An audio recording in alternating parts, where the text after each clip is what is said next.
तो दोस्तों, आज हम आपको एक ऐसी कहानी से रूबरू करवाने जा रहे हैं जिसे सुनने के बाद आप सबकी रातों की नींद उड़ जाएगी और आपको सच में डर का एहसास होने लगेगा।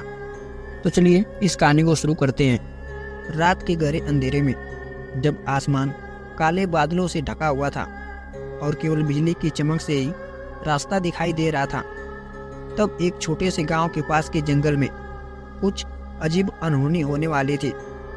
यह कहानी उस भूतिया डंडे की है जो लोगों के बीच खौफ बनाया हुआ था। वो डंडा जिसे गांव के बुजुर्ग पीढ़ी दर पीढ़ी एक अभिशाप के रूप में बताया था, हमेशा अपने शिकार की तलाश में रहता था। उस डंडे का इतिहास बहुत पुराना था, लेकिन जितना पुराना था उतना ही भयानक उसकी कहानी थी। कहा जाता था कि इस डंडे के पीछे एक आत्मा का वास था जो अपने अपमान का बदला लेने के लिए हर रात किसी न किसी को अपना शिकार बना लेती थी। गांव में एक युवा लड़का जिसका नाम मोहन था, वह हमेशा अपनी उम्र से ज्यादा बहादुर माना जाता था।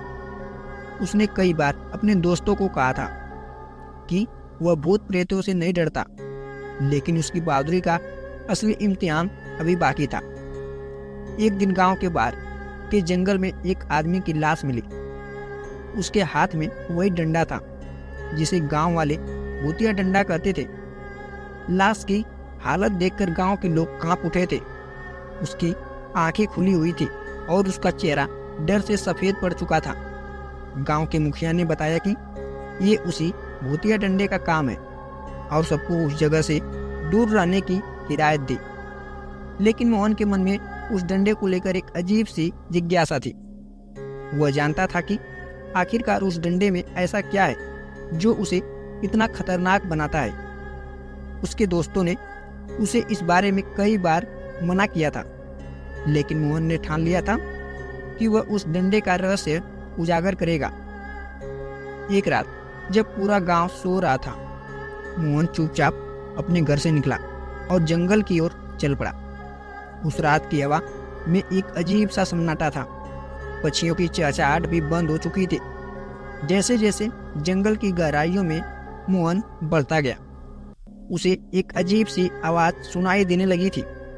वह रुककर इधर उधर देखने लगा, लेकिन कुछ भी दिखाई नहीं दे रहा था। फिर भी उसकी जिज्ञासा उसे आगे बढ़ने के लिए मजबूर कर रही थी। आखिरकार वह उस जगह पर पहुंच गया जहां वह डंडा रखा हुआ था। डंडे के चारों ओर एक अजीब सी रोशनी फैल रही थी। मोहन ने जब डंडे को उठाया तो उसे एक तेज बिजली का झटका लगा। उसकी आंखों के सामने अंधेरा सा छा गया और वह बेहोश होकर गिर पड़ा। जब मोहन को होश आया तो उसने खुद को एक अजीब और डरावने स्थान पर पाया था। चारों ओर धुंध थी और उसे किसी की परछाई दिखाई दे रही थी। वह उठने की कोशिश कर रहा था, तभी एक भयानक आवाज उसके कानों में पड़ी। तूने मेरा डंडा उठाया है, अब तुझे इसका खामियाजा भुगतना पड़ेगा। मोहन डर से कांपने लगा। उसने देखा कि एक भूतिया आकृति उसके सामने खड़ी थी। उसके लंबे बाल थे और उसकी आंखें आग की तरह चमक रही थी।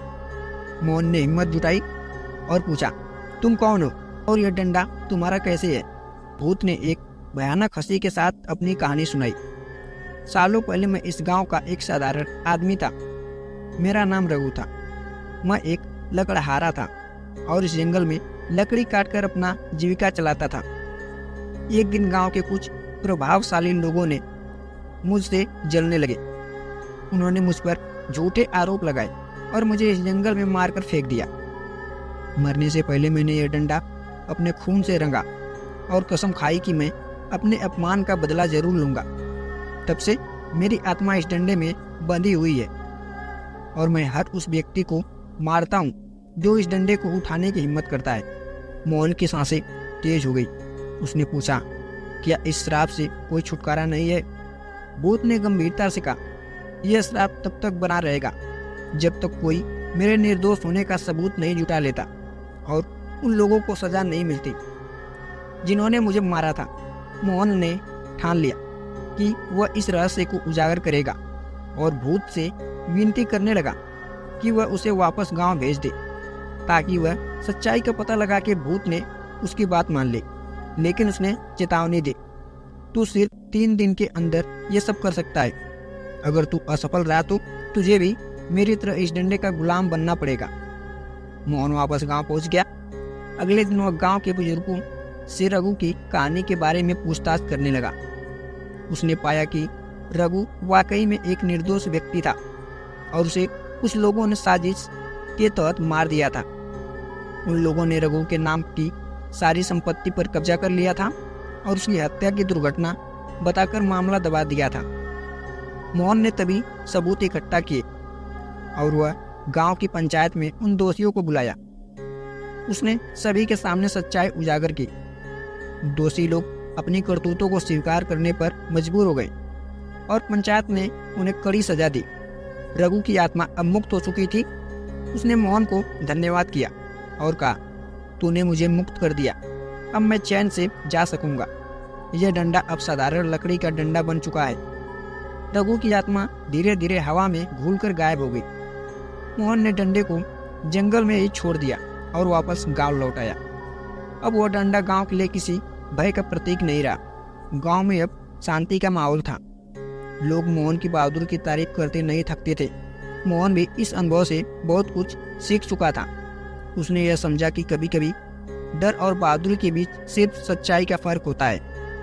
वह डंडा अब सिर्फ एक कहानी बनकर रह गया, लेकिन मोहन के लिए वह हमेशा एक यादगार सबक था कि सच्चाई और हिम्मत से बड़े बड़े भूतिया साए का भी सामना किया जा सकता है। तो दोस्तों, यह कहानी एक छोटे से गांव भूतिया घटना को दर्शाती है, जहां एक युवा लड़के ने अपनी बहादुरी और सच्चाई के बल पर एक प्राचीन श्राप को समाप्त किया। तो मैं भी इस कहानी को अभी यहीं पर समाप्त करता हूँ। यह कहानी आप सबको कैसी लगी? यह कहानी अगर आपको पसंद आई हो तो प्लीज़ वीडियो को लाइक कर हमारे चैनल को सब्सक्राइब जरूर करें। तो चलिए मिलते हैं कैसी कहानी के साथ नेक्स्ट वीडियो में। तब तक के लिए आप सभी का धन्यवाद।